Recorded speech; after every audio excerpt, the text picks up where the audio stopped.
Aparat kepolisian menghentikan sebuah mobil yang ternyata mengangkut uang tunai 2,1 miliar rupiah di pintu keluar tol Ngawi, Jawa Timur. Video kejadian ini viral di media sosial. Dilansir dari Kompas TV, Senin, tanggal 3 Mei tahun 2021, mobil ini dihentikan polisi ketika dilakukan pemeriksaan kendaraan dalam kegiatan penyekatan pemudik.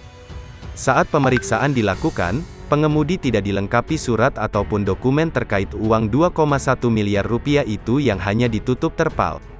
Pengemudi mobil mengaku, uang itu merupakan milik majikannya yang dibawa dari Bandung, Jawa Barat.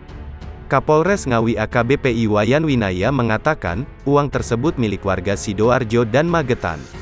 Kita berhasil mengamankan sebuah kendaraan Grand Max warna putih. Di dalam kendaraan setelah kita cegat, kita melaksanakan penyekatan, pemeriksaan identitas. Ternyata di bagian belakang kendaraan membawa uang sejumlah 2,1 miliar rupiah, kata Winaya. Uang 2,1 miliar rupiah itu milik dua orang. Yang pertama berinisial JNT 1,48 miliar rupiah dan warga Magetan berinisial JBS sebanyak 620 juta rupiah.